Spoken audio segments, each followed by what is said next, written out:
Esiet sveicināti LNT ziņās. Labvakar! Pēdējās ziņas nu ir apkopotas, un ar jaunumiem studijā ir Andris Ozāns un Daina Lipiniec. Vispirms īsi par to, ko ziņās redzēsit. Panākts progress Latvijas un Krievijas attiecībās. Vai pašvaldības ir gatavas pārmaiņām pirms jaunā mācību gada? Spānijā vairāk nekā 40 cilvēki ievainoti bumbas sprādzienā. Solārijas visā pasaulē atzīst par īpaši bīstamiem vēža izraisītājiem. Noslēgusies Latvijas un Krievijas starpvaldību komisijas sanāksme. Tas laikā panāks progress, lai varētu parakstīt līgumus, kas ir būtiski svarīgi sekmīgai ekonomiskajai sadarbībai. Tomēr pagaidām vēl nav zināms, kad nozīmīgos līgumus varēs parakstīt un vai tas notiks klātesot abu valstu prezidentiem. Turpina Gatis Suhaveckis. Ar parakstu Latvijas ekonomikas ministrs un Krievijas transporta ministrs apliecina 2 dienās sasniegto. Krievija uzskata, ka abu valstu komisijas darbs ir atspoguļojis Latvijas un Krievijas politisko attiecību labo gaisotni. Mūsu politisko attiecību temperatūra šobrīd atļauj mūsu komisijai pārliecinoši strādāt un pieņemt konstruktīvus lēmumus. To arī šodien demonstrējām, parakstot protokolu. Abu valstu politiķu darbs tomēr nav vainagojies ar ekonomiskās sadarbības līgumu parakstīšanu. Krievijas un Latvijas valdības vēl nav teikušas jā līgumam par nodokļu dubulto neaplikšanu un investīciju aizsardzību. Abu valstu amatpersonu izteikumi liecina, ka ir panākts progress starpvaldību līgumu parakstīšanā, taču tieši kāda tiks parakstīti ekonomiskajai sadarbībai būtiski nepieciešamie līgumi pagaidām netiek atklāts. Latvijas ekonomikas ministrs prognozē, ka tas notiks jau tuvākajā laikā, jo atlicis vien pieslīpēt tehniskas detaļas, saka Artis Kampars. Esam parakstījuši protokolu, kurā ir lieli un plati soļi spērti uz priekšu saistībā ar investīciju aizsardzības jautājumiem Krievijas pusē, tāpat saistībā ar dubulto nodokļu aplikšanu. Principā gandrīz vai saskaņojot pozīcijas, kas ilgstoši nav tik izdarīts, un ļoti ceram jau tuvākā laikā arī parakstīt šos līgumus. Gan Latvijas, gan Krievijas uzņēmēji mudina noslēgt līgumus, jo ātrāk, jo labāk. Pretējā gadījumā tiek vairota neusticēšanās gaisotne, un no tā cieš arī abu valstu politiskās attiecības. Tā vakar teica Krievijas uzņēmēju pārstāvis Aleksandrs Šohins. Sagaidāms, ka ekonomisko sadarbību veicinošie līgumi tiks parakstīti šogad. Vai tas notiks Maskavā, vai klāt būs arī valsts prezidents Valdis Zatlers, vēl nav zināms. Starpvaldību komisija nav runājusi par Latvijas prezidenta iespējamo vizīti Krievijā, kas uz nenoteiktu laiku ir atlikta. Gatis Suhaveckis, Rois Brants, LNT. Šo tēmatu rīt mani kolēģi turpinās raidījumā 900 sekundes. Studijas viesis būs Krievijas vēstnieks Latvijā Aleksandrs Vešņakovs, un uzzināsim, kādi ir būtiskākie secinājumi pēc Latvijas un Krievijas politiķu un uzņēmēju sarunām. Par nākamā gada valsts budžetu vēl būs gaidāmas smagas diskusijas. Tašdien pēc tikšanās ar premjeru Valdi Dombrovski prognozēja valsts prezidents Valdis Zatlers. Viņš uzsvēra, ka strīdos dzimst patiesība. Vienlaikus prognozējot, ka vēl būs jāpārvar daudz grūtību un strīdu, kā arī jāpanāk daudzi kompromisi budžeta sagatavošanā. Es esmu pārliecināts, ka griešanas princips, mehānisks griešanas princips šoreiz nestrādās. Un tieši tāpēc vēl būs daudz strīdu, daudz diskusiju, kāds būs galīgais budžeta projekts.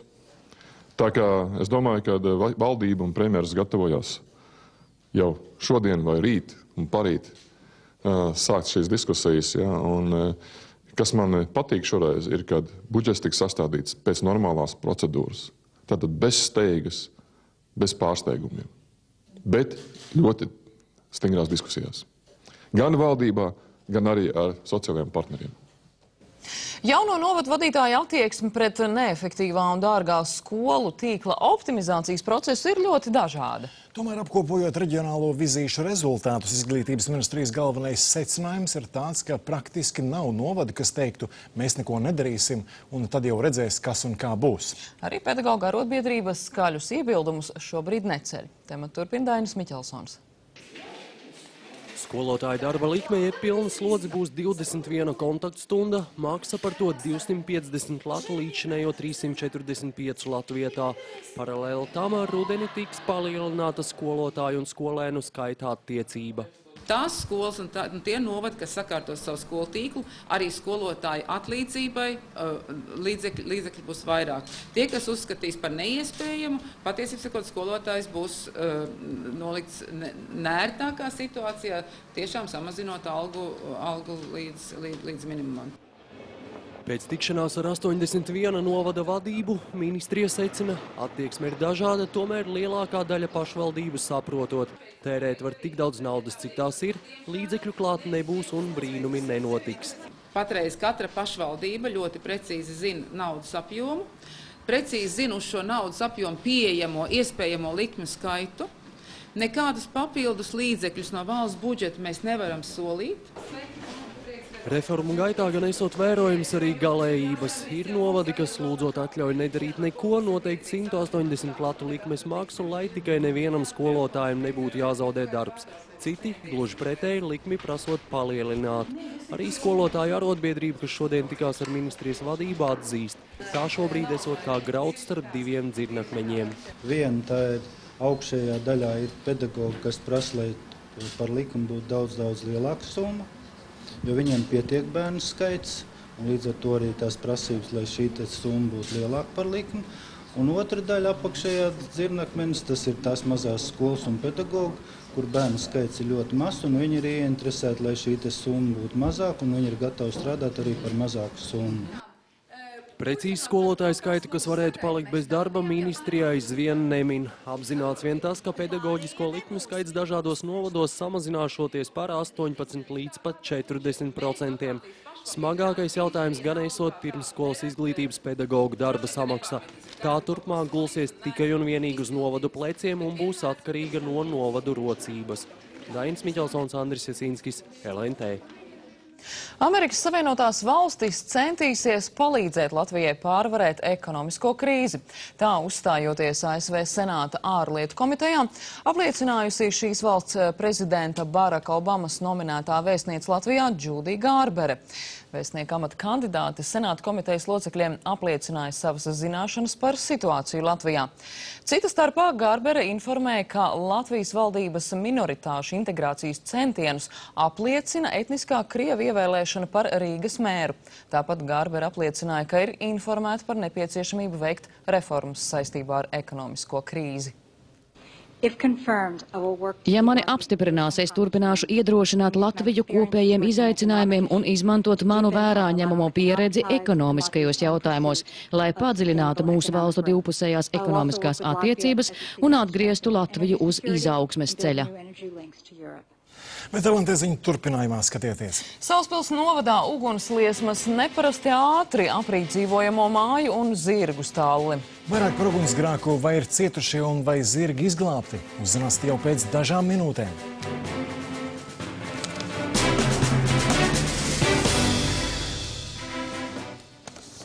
Vairāk nekā 40 cilvēki ievainoti bumbas sprādzienā pie kādas daudzstāvēkas Spānijas pilsētā Burgosā. Uzbrukums bija vērsts pret Spānijas civilās gvardes karavīriem un viņu ģimenēm. Vairāk stāstīja Goldmanis. Sprādziens nograuda ap 4 no rīta pēc vietējā laika, sagraujot daudzstāvēkas fasādi. Šis ir pēdējā laika lielākais uzbrukums, kurā tiek vainota basku separātistu organizācija ETA. Es biju nomodā, kad piepieši visu apkārtni pielīja ar spilgtu gaismu un nogruna kaut kas līdzīgs pērkonam. Es domāju, ka sāksies vētra, taču nākamajā acu mirklī ēkai izbira visi stikli un tad es sapratu, kas noticis.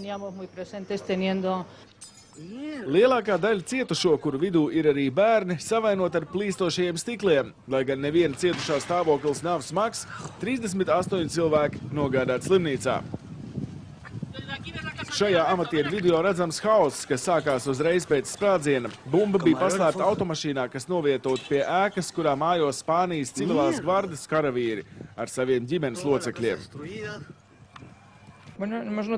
Es domāju, ka sācies negaiss, taču, kad izrāpoja laukā, ieraudzīja, ka viss ir liesmās. Amatpersonas paudušas pārliecību, ka notikušais ir basku separātistu roku darbs. Nolūkā demonstrēt Spānijas sabiedrībai, ka par spīti vairāku bruņotā grupējuma līderu arestam, organizācija joprojām ir rīcības spējīga. Basku nemiernieku kontā ir jau vairāk nekā 800 upuru, kas gājuši bojā 40 gadus ilgajā cīņā par reģionu neatkarību. Aptaujas liecina, ka Basku zemes iedzīvotāju vairākums vēlētos lielāku neatkarību, taču reti kurš atbalsta vardarbību tās sasniegšanā. Ivo Goldmans, LNT. Moldovā šodien notiek parlamenta vēlēšanas, kurās vēlētājiem nāksies izšķirties vai priekšroku dot komunistiem, kur aicina saglabāt ciešākas attiecības ar Krieviju, vai arī atbalstīt opozīcijā esošos liberāļus, kas vēlas tuvināties rietumiem. Kišiņevā atrodas mans kolēģis Uldis Āboliņš, un tūlīt uzzināsim jaunāko informāciju par tur notiekošo. Sveiks, Uldi! Labvakar, Andri! Ir jāsaka tā, ka ir noticis tieši tas, par ko es brīdināju vakardien, ka Moldovas varas iestādes, proti policija, bija ieradusies mūsu viesnīcā uzzinot, kādi žurnālisti ir apmetušies un solīja nogriezt vēlēšanu dienā internetu. Sižets man šodien bija līdz vakaram gatavots, lai stāstītu par to, kā šīs vēlēšanas ir notikušas un par to, ka cilvēki ir pret komunistiem, bet, lai kad gribētu sūtīt šo sižetu, internets tika atslēgts. Tāpat sižets nav izdevies nosūtīt mūsu citiem 10 kolēģiem, tā kā tā situācija ir tāda, ka izskatās, ka Moldova varas iestādes nemaz nevēlas, lai pasauli zinātu, kādas ir šīs vēlēšanas notikušas. Bet, ja mēs runājam par to, šodien es apmeklēju Piedņestru, kas ir Moldovas separātiskais reģions, un tur cilvēkiem galvenais iemesls, kāpēc viņi devās uz šīm vēlēšanām, bija, lai beidzot tiktu pārtrauktas tautas dalīšana 17 gadus ilgušā piespiedu kārtā starp Moldovu un separātisko Piedņestras reģionu. Savukārt pilsētā, šeit galvaspilsētā Kišiņevā cilvēki galvenokārt balsoja, kā viena vēlētāja teica, lai beidzot viņi spētu aizbraukt uz Eiropu, lai beidzot viņai vairāk nebūtu, piemēram, cilvēkiem 20 eiro lielas pensijas. Šodien izdevās sarunāties arī ar Moldovas prezidentu Vladimiru Voroņinu, kurš sacīja, ka gadījumā, ja atkal cilvēki izies ielās demonstrējot pret komunistu uzvaru, tad viņš ir gatavs atkal pielietot spēku. Un šodien arī, saskaņā ar iepriekšējiem vēlēšanu rezultātiem izskatās, ka pat 31% ir gatavs balsot par komunistiem. Un braucām arī pa lauku teritorijām un izskatās, ka pat cilvēki iznākot no balsošanas iecirkņa, viņi īsti pat nezin, par ko viņi nobalsojuši. Viņiem pat nav skaidrības, cik partijas vispār kopumā ir. Tātad var teikt, ka cilvēkiem ir arī iedarbojušies šī masīvā baiļu kampaņu un represijas. Pēc skaļu rezonanci ir izpelnījusies 40 starptautisko vēlēšanu novērotāju izraidīšana no Moldovas. Vakar īsti pirms pusnakts komunistiskās partijas kontrolēties 100 policisti aizturēja 28 novērotājus. Bet 12 novērotājs no Gruzijas nemaz neizlaida no Kišiņevas lidostas. Un pašreizējais Moldovas prezidents un... Halo? Jā, mēs dzirdam. Un komunistiskās partijas līderis Vladimirs Voroņins šodien šos novērotājus nosauc par vēlēšanu terorizētājiem un fantomām organizācijām, kuru klātbūtne nav vēlama. Un tāpat viņš ir pārliecināts, ka komunisti uzvarēs. Savukārt opozīcijas partijas uzskata, ka šīs vēlēšanas nevar uzskatīt par godīgām. Tā vismaz izskanēja priekšvēlēšanu laikā. Studijā kāds jautājums? Jā, paldies, Uldi. Uldis Āboliņš tieši ētrā pa tālruni iepazīstināja mūs ar situāciju Moldovā, kur šodien notiek parlamenta vēlēšanas, un, kā dzirdējām, tur situācija ir pietiekami saspīlēta un iet karsti, jo īpaši jautājumā, kas attiecas ar informācijas pārraidu uz ārvalstīm. Savukārt Kirgistānā pagājušo nedēļu notika prezidenta vēlēšanas, un šodien policija apcietināja aptuveni 200 demonstrantu, kuri protestēja pret iespējamo krāpšanos šajās vēlēšanās.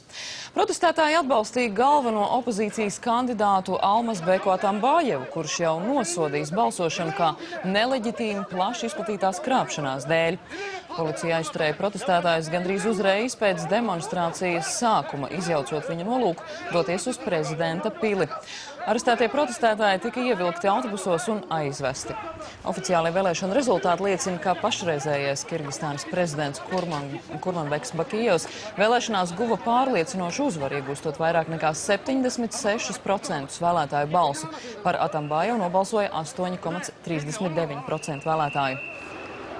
ASV policija un Federālā izmeklēšanas biroja aģenti negaidīti pārmeklējuši Maikla Džeksona ārsta māju Lasvegasā, tādējādi vairojot aizdomas, ka mediķis varētu tikt apsūdzēts par popmūzikas karaļa noslepkavošanu. Šonadēļ tiks publiskoti Maiklam Džeksonam veikto toksikoloģijas analīžu rezultāti. Izmeklēšanai tuvu stāvoša persona informē. Izmeklētājs liecas domāt, ka Džeksona nāvi izraisīs spēcīgas iedarbības medikaments, ko injicējis viņa ārsts Konrāds Marejs. Viņš līdz šim to ir noliecis. Kā jau ziņots, policija Maikla Džeksona Losandželosas savrupmājā atradusi 20 dažāda veida medikamentus, tostarp arī metadonu, ko lieto cilvēki, kas vēlas pārtraukt atkarību no heroīna, kā arī spēcīgas iedarbības vielas, ko sāpju remdēšanai dod uz nāvi nolemtiem vēža slimniekiem. ASV interneta mediju kompānija Yahoo un datorprogrammu ražošanas gigants Microsoft šodien noslēdz ilgi gaidīto vienošanos par sadarbību. Tie apvienojas kopīgā cīņā pret interneta meklēšanas sistēmu tirgus līderi Google. Microsoft jau vairāk kārt meklēja iespējas pārņemt Yahoo, taču grūtībās nonākusī kompānija līdz šim atteicās pārdoties Billa Gatesa dibinātajam uzņēmumam. Tagad panāktā vienošanās paredz, ka Microsoft integrēs Yahoo savu meklēšanas sistēmu Bing, kamēr Yahoo nodarbosies ar projektu reklāmu. Yahoo šādā veidā cer gūt aptuveni $500 miljonu lielus ienākumus gadā. Pētījumi liecina, ka Google pat labam piedara 65% ienesīgām meklēšanas sistēmu tirgus daļu, Yahoo 19,6%, bet Microsoft 8,4%. Starptautiskā vēža pētījuma aģentūra iekļausi augstākajā vēža riska kategorijā solārijus. Lai gan mākslīgās sauļošanās saistība ar vēzi nav nekāds jaunums, zinātniekiem vairs nav šaubu par to, ka solārijas ir kancerogēns. Latvijas veselības ministrijas amatpersonas norāda, ka šis pētījums kalpos kā papildu arguments, lai ierobežotu solāriju pieejamību bērniem. Plašāk stāsta Dace Goldmane. Rīdziniecei Ilzei Āboliņai patīk labi izskatīties, un viņa solāriju ziemas mēnešos apmeklē reizi nedēļā. Lai gan reizi iedzīvojusies ādas veselības problēmās, viņa augstāk par risku saslimt ar ādas vēzi vērtē labu iedegumu. Laikam jau tajā brīdī padomā, kad uz mani jau tas neatiec. Droši vien jau līdz reizē, kad, ja tā notiek, tad notiek. Starptautiskā vēža pētījuma aģentūra ziņo, ka lietojot solāriju pirms 30 gadu vecuma, melanomas visnāvējošākā ādas vēža veida risks palielinās par 75%. Dermatoloģi Linda Kapteina apliecina, ka arī Latvijā ar ādas vēzi saslimst arvien jaunāki cilvēki. Pārsvarā tās ir meitenes, kuras ir sākušas apmeklēt solāriju 11 gadu vecumā, dara to regulāri gan ziemā, gan vasarā. Un šie ādas audzēji parādās jau praktiski nesasniedzot 30 gadus, vai to 30 gadu vecuma robežu. Veselības ministrija uzsver, ka jaunais pētījums, kas tieši norādīs solāriju un ādas vēža saistību, te būs kā papildus arguments, lai panāktu, ka bērni līdz 18 gadu vecumam solārijā tikt ielaisti tikai ar vecāku atļauju. Šie noteikumi varētu stāties spēkā vēl šogad.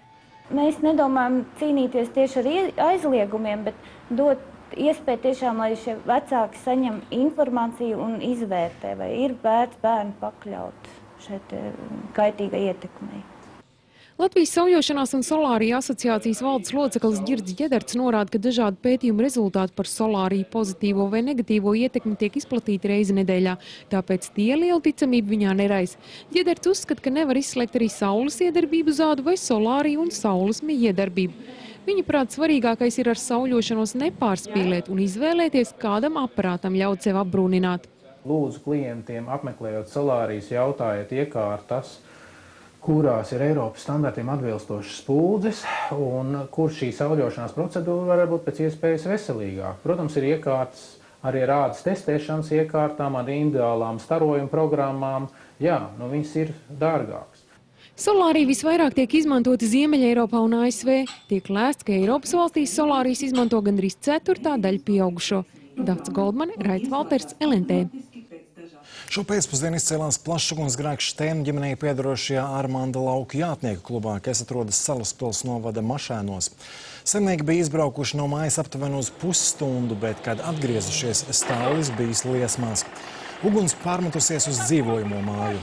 Jātnieku kluba īpašnieks norādīja, ka ugunsgrēks izcēlies remonta darbu laikā. Ļaunprātības šeit nav, nevienu nevainoja, nelaimes gadījums ir nelaimes gadījums. Nav cietis neviens cilvēks, neviens zirgs. Zudušas ir tikai materiālās vērtības, un tās ir pat tīro. Ir nodedzis viss. Tas nozīmē, jums jāsāk viss no jauna? Ja es šeit atnācu un sāku no nulles, bet man bija instrumenti, un man bija nauda. Pašlaik man nav nekā. Notikuma vietā ieradās vairākas ugunsdzēsēju mašīnas, jo pēc sākotnējās informācijas liesmas pārņēmušas zirgu stāli un dzīvojamo māju aptuveni 700 kvadrātmetru platībā.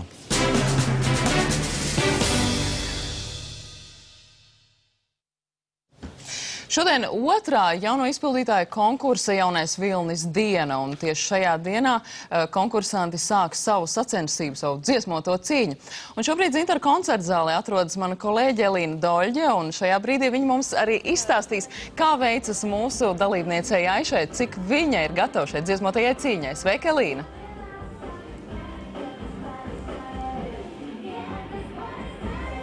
Labvakar, Daina, labvakar, skatītāji. Jā, Aiša patiešām ir gatava dziesmotajai cīņai. Es šodien ar viņu vairāk kārt runāju. Viņa man izstāstīja, ka viņa uzstāsies ar 10. kārtas numuru, un šodien ir jāuzstājas ar pasaules hītu. Un Aiša izpildīs Dženisas Džoplinas dziesmu Me and Bobby McGee. Viņa izteica arī prieku par to, ka viņa ir 10. Pirms viņas gan uzstāsies spilgtā Ukrainas pārstāve Džamala. Taču, kā pati Aiša teica, uztraukumam nav pamatu, jo viņu abu dziedājumi ir ļoti, ļoti atšķirīgi. Jāatzīst arī tas, ka šovakar konkursa noslēgumā būs kāds pārsteigums, jo Krievijas estrādes spilgtākās zvaigznes un arī konkursanti kopā izpildīs dziesmu, kopdziesmu veltījumu Maiklam Džeksonam. Daina? Jā, Elīna, saki, vai šī gada konkurss ir arī ļoti vērienīgs un cik daudz cilvēku tajā ir nodarbināti? Jā, Daina, konkurss patiešām ir grandios. To kopumā apkalpo 3000 cilvēki. No tiem 364 ir lielāka vai mazāka kalibra zvaigznes, ir 250 žurnālisti, 17 grimētāji un tikpat arī frizieri, un arī vakaru kopumā vadīs 18 vadītāji. Un jāsaka arī tas, ka pasākums norisinās un pasākums skatās 120 miljonu skatītāju, tā kā diezgan liels skaits, un arī aptuveni 20 dažādi stilisti, kas ir gan no Krievijas, gan arī Latvijas, tostarp arī Natālija Jansona. Daina? Jā, paldies, Elīna. Tā bija mana kolēģe Elīna Doļģe. Novēlam veiksmi mūsu Aišai startējot ar 10. numuru, un, protams, ka visus konkursantu uzstāšanās priekšnesumus redzēsiet tūlīt pēc ziņām. Par Aišu īkšķus turēs arī valsts prezidents Valdis Zatlers. Viņš atzinīgi izteicās par starptautiskā jauno izpildītāju konkursa rīkošanu Latvijā. Valdis Zatlers pauda cerību, ka konkursā uzvarēs tieši Latvijas pārstāve Aiša. Šo konkursu rāda, ja nemaldos, 40 pasaules valstīs. Un es, protams, lepojos ar mūsu pārstāvu Aišu, kur arī redz 40 pasaules valstīs. Nu, Aišai par uzvaru vēl ir jāpacīnās, bet uzvaras jau ir guvuši mūsu sportisti. Sveiks, Jāni! Labvakar! Labvakar, patiešām Ernests Gulbis ir guvis pirmo uzvaru Losandželos tenis turnīrā, bet neliela neveiksme Latvijas basketbola izlasē, jo viens no spēlētājiem, aizsargs Armands Šķēle, gūs savainojumu, par visvairāk stāstīs sportziņās. Bet tagad vaicāsim Kristapam, ko tad sola laika ziņu kartes. Sveiks! Labvakar, Kristap! Labvakar, priecīgs ziņas sola laikziņu kartes, un mēs varam patiesībā redzēt to, ka mākoņu daudzums samazināsies, un līdz ar to rītdien visā Latvijā spoži spīdēs saule. Kas ir gaidāms naktī? Par to tūlīt laika ziņās. Paldies, Kristap. Tātad pēc brīža sports un laika ziņas, bet vēl, protams, šajā vakarā tātad jaunā Viļņa dalībnieku sacensība, un konkursa pirmajā dienā viņi izpildīs pasaules šlāgeru hītus. Un jauno dziedātāju buķetus skatos papildinās arī pieredzes bagātie Laima Vaikule, Dīmu Bilans, Inters Busuls un daudzi citi. Lai jums šovakar labi izklaide LNT sabiedrībā, bet jau rīt 7. nākamās ziņas 900 sekundēs. Paldies, ka skatījāties un tiekamies rīt. Visu labu!